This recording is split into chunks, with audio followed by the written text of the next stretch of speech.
E nós estamos aqui hoje com o jornalista e publicitário Chico Malfitani, que é um cara que tem uma experiência vastíssima de campanhas eleitorais. O Chico Malfitani fez simplesmente 20 campanhas eleitorais. Ele fez a campanha eleitoral que elegeu a Luísa Erundina, prefeita de São Paulo. Ele fez várias campanhas do Suplicy. Ele fez, no ano de 2016, a campanha Um Brasil Mais Justo para Todos e para Lula. Hoje o Chico vai comentar com a gente o impacto desse atentado à faca contra o Jair Bolsonaro. Qual vai ser o impacto disso nas campanhas de todos os candidatos e como deve ficar o horário eleitoral gratuito, uma vez que o Bolsonaro, enfim, tinha apenas 5 segundos diários, ou 5 ou 7 segundos diários. Então vamos lá, Chico, boa noite. Nós estamos nesse momento com 140, 156, 160 internautas assistindo a gente e esse número está crescendo.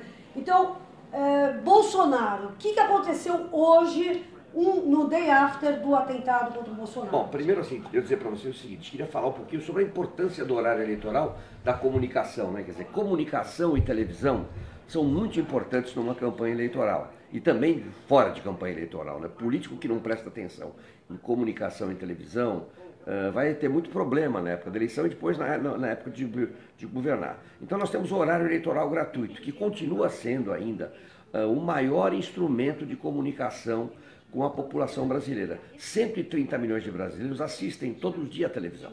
Por mais que as redes sociais estejam aumentando a cada ano que passa a sua penetração, a TV ainda é o grande comunicador de uma campanha eleitoral. E não só de uma campanha eleitoral, né? Por que é a privada, a Coca-Cola, a General Motors, a Hyundai gasta milhões de reais para colocar um comercial de 30 segundos no intervalo da novela do Jornal Nacional? É porque ele é importante. Se não fosse importante, não colocava. Pegava esses milhões e colocava só em rede social, que ele ia ter a rede social o dia e noite só para ele. Então, ainda a televisão é o fator mais importante. Então, nós temos que entender o seguinte: quem tinha o maior tempo de televisão, nós estamos há 8 dias, fazem 8 dias que começou o horário eleitoral. Então, qual é o reflexo disso? Qual era o candidato a presidente que tinha o maior tempo de televisão, que tem o maior tempo de televisão? Serão 35 didias. O Alckmin, Geraldo Alckmin, ele tem o equivalente a 4, ele vai ter durante esses 35 dias 484 comerciais de 30 segundos. Isso é tempo suficiente para você vender qualquer coisa na televisão. Até que chuchu é um prato delicioso. Ele vai ter dia sim, dia não, 2 vezes por dia, 5 minutos e 23 segundos no horário nobre da TV. Enquanto o PT, que é o segundo maior tempo de televisão, vai ter o equivalente a 5 comerciais de 30 segundos por dia, contra 12 do Alckmin, e 2 minutos e meio, 2 vezes por dia, durante um dia sim, um dia não. Então o Alckmin tinha o maior tempo de televisão. Depois do PT, veio o Meirelles, que tinha um pouco menos tempo de televisão. Depois o Ciro Gomes vai ter só 33 segundos por dia. Marina, 16 segundos. O Bolsonaro ia ter 6 segundos por dia de TV. Quer dizer, na verdade, nem ia ter todos os dias TV. Ele ia ter cada 3 dias um comercial de 30 segundos. Isso é muito determinante, né? Então, aparentemente, no início do horário eleitoral, se a gente fosse fazer um prognóstico, o que deveria acontecer?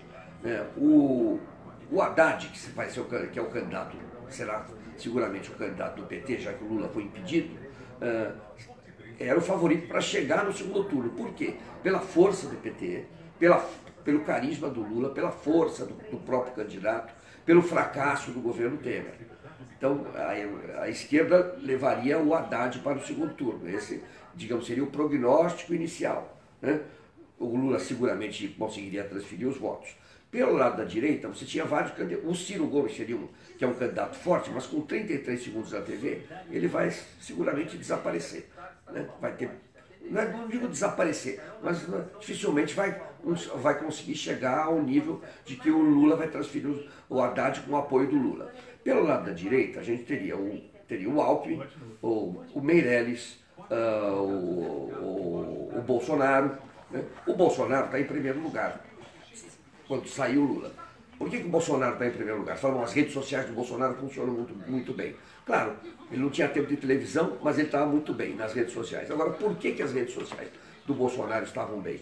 Porque durante anos e anos seguidos, a mídia tradicional, a televisão, fez uma campanha violentíssima contra a esquerda. O Bolsonaro apenas surfou nessa onda, usando a rede social. Se não tivesse tido esse ataque violento durante os últimos anos todos contra o PT na mídia, a rede social dele não teria esse poder que tem. Então, na verdade, ele surfou nesse movimento. O que acontece? Com o Alckmin ia ter tempo suficiente na televisão de vender o seu peixe, né, que na verdade, a televisão funciona, a propaganda funciona muito mais do lado positivo do que do negativo. Para você que está me ouvindo, para você entender, a Pepsi Cola não faz um comercial falando mal da Coca-Cola. Ela faz um comercial tentando fazer com que você se torne um consumidor de Pepsi. Que você, despertando o teu desejo de consumir a propaganda negativa em propaganda eleitoral, pode ter feito para destruir um candidato, mas não para elevar o desejo de consumir o outro candidato. Agora, o Alckmin, como tem o dobro de tempo de televisão, ele tem tempo para falar bem dele e, ao mesmo tempo, ele estava atacando o Bolsonaro. Atacando não, mostrando como o Bolsonaro tratava as mulheres, né? Então, poderia ter um certo efeito, né? A gente pode dividir a campanha de que maneira? De um lado, você tem Haddad, Lula e Ciro, dizendo que tudo que aconteceu no Brasil hoje é um desastre. E o Boulos nas redes sociais, né? O governo Temer foi um desastre, vamos tentar voltar a ser feliz. Do outro lado, você tem o Bolsonaro, que é o candidato, hoje, por incrível que pareça, o antissistema, que é contra tudo e contra todos hoje. Aquele que tem um nível de politização um pouco com menos informação. O Bolsonaro conseguiu captar esse sentimento de antissistema. Então, quem quer chutar o pau da barraca, que acha que tudo resolve na porrada, no tiro, na bala e agora até na faca, né? Encontra no Bolsonaro, digamos, um mito, né? O absurdo disso, mas essa é a realidade. O Alckmin, o que ele fez na campanha eleitoral? Ele está tentando ir pelo meio, pelo racional, dizer, olha, nem direita, nem esquerda, nem ataque de um lado, nem mortadela, nem coxinha. É preciso de cabeça, tranquilidade para governar o país. Ele está apostando nisso. Mas, ao mesmo tempo, seu horário eleitoral também, seus comerciais, atacam o Bolsonaro e atacam o PT. Então, é um discurso duplo, né? Ao mesmo tempo que ele fala que ele é contra os ataques e as agressões dos dois extremos, que ele chama de extremos, ele, ao mesmo tempo, faz esse ataque aos extremos, tanto ao PT quanto ao Bolsonaro. E tenta passar aquela imagem do homem preocupado com as pessoas, que ele que é o único que pode levar o país para frente, sem radicalismos e tal. Essa é a imagem que a propaganda eleitoral do Alckmin tenta passar. Com esse atentado ao Bolsonaro, com essa facada que ele levou, esse absurdo que ocorreu, o que acontece? O Bolsonaro acaba tendo na televisão o maior tempo de TV nesses dias todos, né? Então o Bolsonaro aparece no Jornal Nacional, o jornal aparece no programa do Datena, o Bolsonaro aparece na mídia. Então o tempo de televisão que ele não tinha no horário eleitoral, ele passou a ter na mídia, no horário normal da mídia. Isso vai dar uma exposição maior para ele. Você me pergunta se você vai fazer o Bolsonaro aumentar o número de eleitores do Bolsonaro significativamente? Eu acho que não. Eu acho que vai solidificar e deixar mais aguerrida os 22% que ele tem. Ele não perde eleitores, que era o que o Alckmin queria que ele fizesse, que acontecesse, passando a atacá-lo. Isso derrubou a estratégia do Alckmin de atacar o Bolsonaro e tentar diminuir o eleitorado fiel ao Bolsonaro. Ele vai manter esse eleitorado fiel, pode subir 1, 2, 3 pontos, 4 pontos no máximo, porque quem não gosta do Bolsonaro não vai votar nele, porque sabe que também ele foi um incentivador da violência tem sido um incentivador da violência. Ninguém pode esquecer que 3 dias antes do atentado, ele com uma espécie de metralhadora lá no Acre, dizia, vamos metralhar os metralhas, né? Então, é um discurso de ódio que já está existindo, né?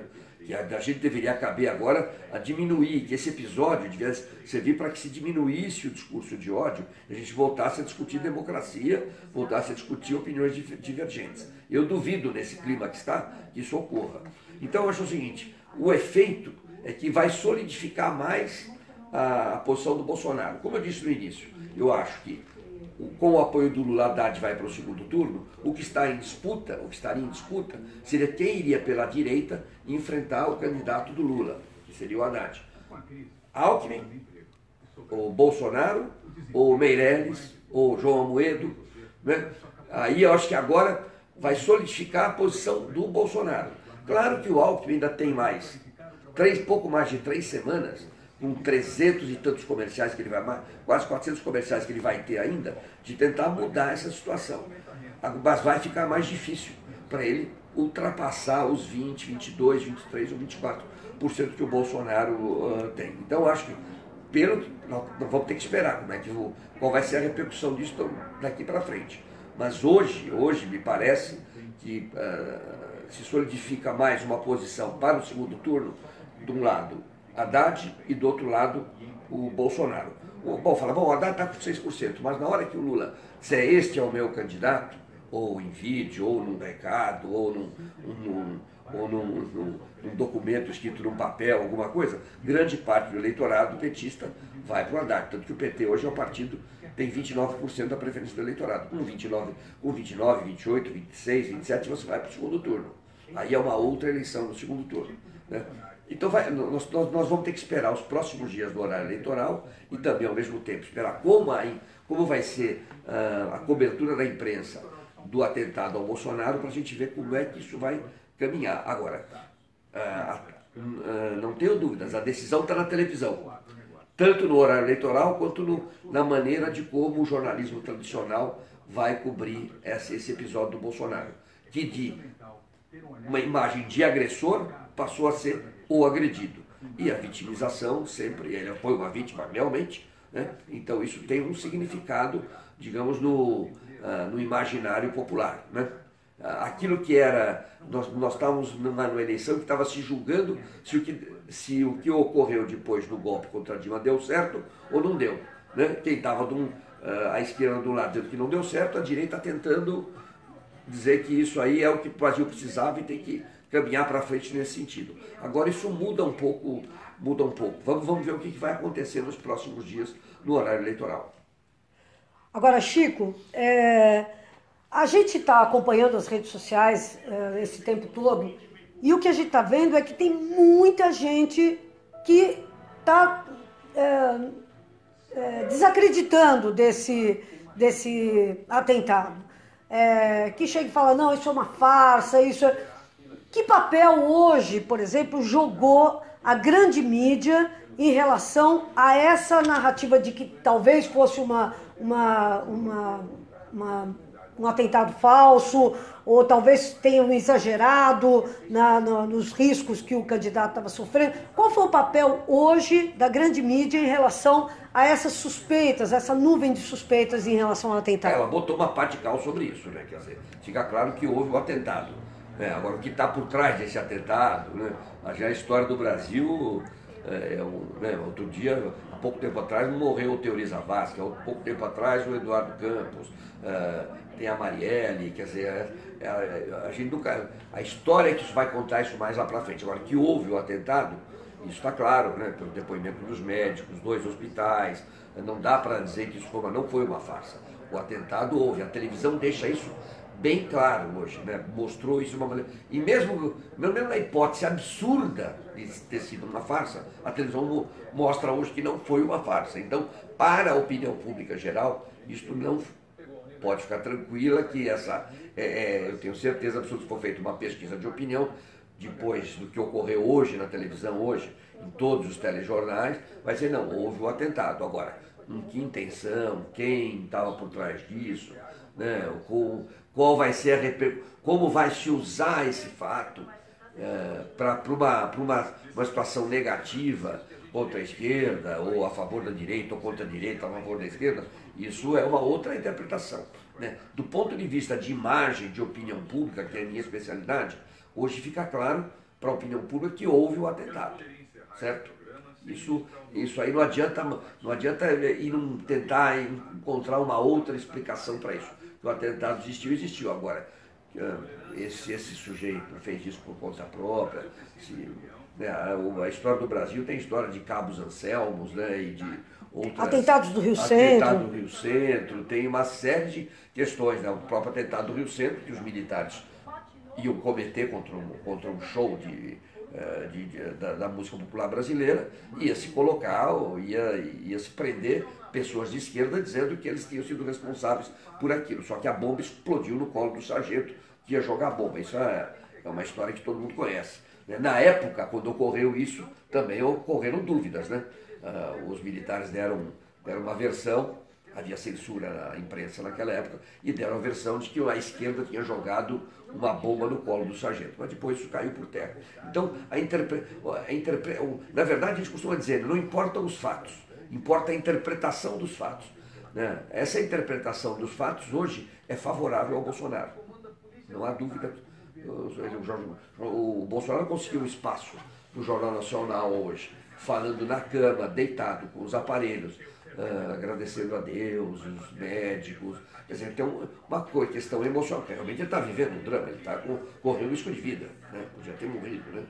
Então, isso tem um peso. Mas eu não acho que isso transforme, né? Quem não gostava dos métodos do Bolsonaro de vida, não vai mudar de opinião por causa disso. É a mesma coisa dizer para você que quando foi anunciado, quando o Lula, quando os médicos descobriram que Lula estava com um tumor na garganta, isso aumentou o eleitorado do Lula. Também não aumentou o eleitorado do Lula, né? Quem era contra Lula, absurdamente comemorou isso. Quem era Lula se solidarizou com ele e continuou sendo Lula. Então eu não acho que vai haver um grande movimento de eleitores por causa desse atentado. O que vai acontecer é que ameniza um pouco essa imagem de agressor do Bolsonaro, ele passa a ser o agredido. E talvez isso sirva também, né, para que todo mundo ponha a mão na consciência e veja a loucura que nós estamos entrando do ponto de vista da agressividade. O Bolsonaro era o principal elemento de agressividade nessa campanha, né, pelas coisas que ele falava. Agora, Chico, o que você acha que o Alckmin vai ter que fazer agora? Porque o Alckmin, a tentativa dele era desmontar o Bolsonaro. Claro. Além de desmontar o PT, mas o principal inimigo dele acabava sendo o Bolsonaro, que era quem poderia impedi-lo de ir para o segundo turno. Agora ele está nessa situação, como é que ele vai atacar o Bolsonaro que passou a ser vítima? Fica difícil. O que talvez a equipe do Alckmin esteja fazendo, gente, vou tentar buscar votos muito mais entre aqueles que votam branco, nulo e nos indecisos, que é um contingente muito grande, quase 28%. Então, não adianta não vai adiantar mais ele ir para cima do Bolsonaro, porque esse eleitorado do Bolsonaro agora se solidifica, não baixa mais. Ele está nos 20, 22, aquilo dificilmente vai baixar. Então, acho que ali o Alckmin não vai conseguir nada. Ele vai ter que tentar buscar, como é aquela imagem que ele não é nem de um lado nem do outro, né, que aí a propaganda está tendo, tem um rumo a essa campanha, vai tentar buscar isso entre os brancos, entre os indecisos. Eu acho que esse é o caminho. Agora, estamos a menos de 30 dias das eleições. Com todo esse tempo de televisão, existe uma possibilidade de conseguir, mas não é uma tarefa fácil. Ele vai ter que subir de 9% para 25%. É uma tarefa difícil. Isso vai mostrar a força da televisão. A propaganda dele até agora tem sido eficiente, né? Tanto que ele já subiu de 6 para 9 em poucos dias, né? E a frequência é muito grande, né? Pra você ter uma ideia, quer dizer, enquanto o Ciro Gomes tem um comercial de 30 segundos por dia, o Alckmin tem 12. Né? Então, na publicidade, quem tem 12 comerciais por dia, o produto que tem 12 comerciais por dia, vende mais do que o produto que tem um comercial por dia. Essa é a regra da publicidade. E se gastam milhões nisso aí. Agora, Chico, então nós temos um quadro que está praticamente consolidado do ponto de vista da esquerda, que digamos, apesar de tudo, né, apesar o que pode acontecer um pouco com isso também, é que assim, como vai se tentar, via rede social, não sei como é que a mídia vai trabalhar isso, a questão da esquerda, né? Já tem gente tentando criminalizar a esquerda, porque ele foi filiado ao PSOL não sei quanto tempo atrás. Você está falando do Adélio, lá, o assassino. O que deu a facada no Bolsonaro.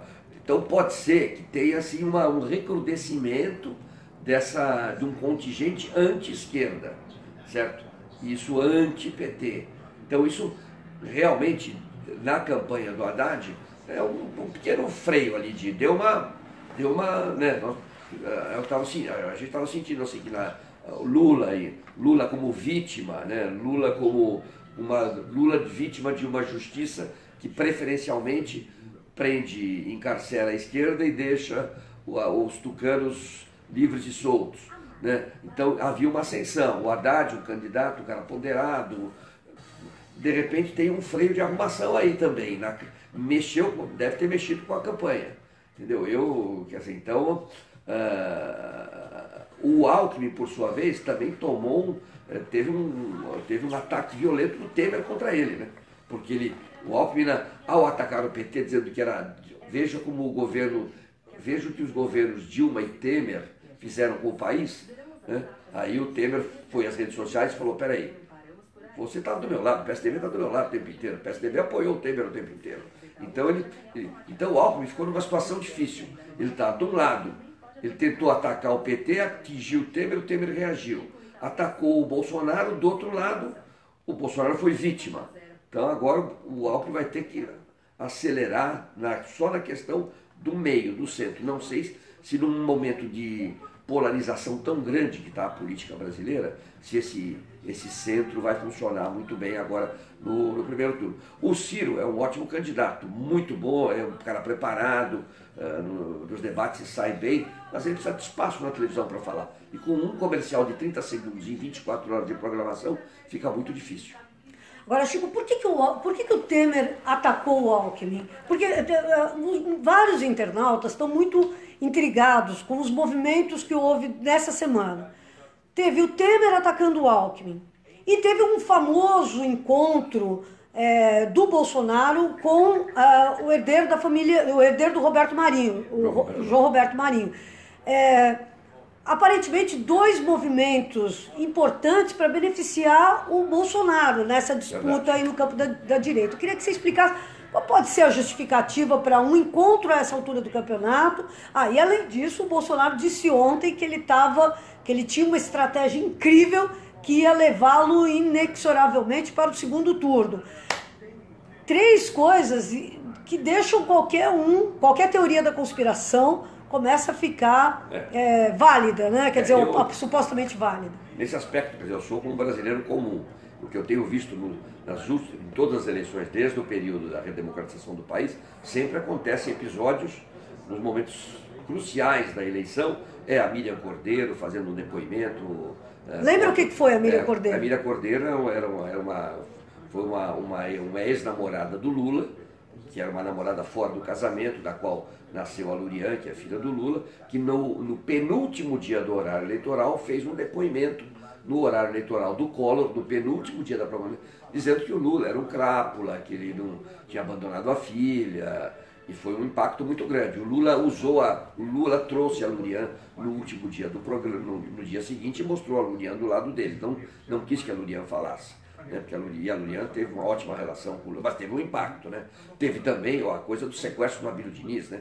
Quer dizer, no dia da eleição, no segundo turno, a polícia estoura o cativeiro do Abílio Diniz e põe adesivos do PT, veste os sequestradores com a camiseta do PT. Muitos jornais naquele dia deram PT sequestra Abílio Diniz, né? E aí, cada eleição tem uma coisa, tem o escândalo dos aloprados, mala de dinheiro na véspera da eleição, levando dinheiro para comprar um dossiê contra o Serra, um agente da Polícia Federal descendo na frente da Polícia Federal em São Paulo, aqui na Lapa, distribuindo imagens dos montes de dinheiro na véspera da eleição.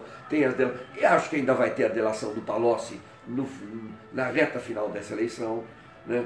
Agora, tudo isso tem reflexo aonde? Quer dizer, o que houve, eu não sou especialista em conspirações, o meu negócio é comunicação. O que eu vejo é como essas eventuais, possíveis ou não possíveis conspirações têm reflexo depois na comunicação, né? Então é óbvio que aí o atentado ao Bolsonaro teve um reflexo tremendo na comunicação, né? Mudou o panorama todo. E realmente é estranho esse ataque violento do Temer contra o Alckmin. Foi um ataque. O Alckmin era sustentáculo, o PSDB sustentáculo do Temer. O Temer fez pôs em prática o plano de governo do Aécio Neves, que era o programa do Temer, e que era o programa do Alckmin também. Então, é um movimento, isso a história vai contar. O que eu sei, o que eu posso dizer, é que tudo isso tem reflexo na comunicação, né? Então, aparentemente está tendo um movimento, né, pró-Bolsonaro, contra Alckmin. Que o Alckmin, digamos, a maior vítima do atentado é o próprio Bolsonaro, que sofreu o atentado, certo? Mas, eleitoralmente, a maior vítima, por enquanto, é o Alckmin. Vamos ver se com esse tempo de televisão que ele tem, se ele vai conseguir superar isso. Isso nos próximos dias nós vamos conversando, vamos olhando aí os comerciais, que eles colocam no ar todos os dias, né? O horário eleitoral, para daí a gente conversando e ver como é que isso vai se desdobrar daqui para frente. Bom, pessoal, eu acho que nós vamos ficando por aqui. O Chico, nos próximos dias e até a eleição, todo dia vai comentar o horário eleitoral gratuito e como é que está a televisão, porque a gente já viu que o horário eleitoral gratuito escorreu para o noticiário, né? E então, também está tentando traduzir para vocês o que cada candidato está querendo dizer. Exatamente. Então, o Chico vai pegar e falar sobre as estratégias de publicidade, sobre aonde que eles estão atacando e como é que eles estão se defendendo. Então, todos os dias, logo depois do horário eleitoral gratuito, a gente vai ter o Chico comentando o que está acontecendo hoje em termos da publicidade e da campanha eleitoral no Brasil. Então, não perca os próximos episódios, daqui até as eleições, Chico todos os dias comentando o horário eleitoral gratuito. Chico, manda um abraço para os nossos internautas. Um grande abraço para vocês. Muitos de vocês que não assistem televisão, a gente vai aqui tentando traduzir o que a televisão está tentando passar para a grande maioria do povo brasileiro, né? Porque é um momento crucial, realmente, que o país está vivendo, e a televisão tem uma importância grande, a rede social também tem uma importância muito grande, porque ela consegue fazer, talvez, a contranarrativa da TV. Pena que ainda a rede social não tem a mesma importância em termos de volume de comunicação que a televisão tem, mas um dia vai chegar lá. Bom, então o Chico vai estar explicando todos os truques dos candidatos e todas as estratégias todos os dias, logo depois do horário eleitoral gratuito. Então, pessoal, vamos compartilhar, vamos curtir, vamos comentar, porque a gente sabe que só curtindo, comentando e compartilhando, a gente chega e leva essa mensagem mais longe. Muito obrigada, Chico, estamos juntos aí. Obrigado, boa noite.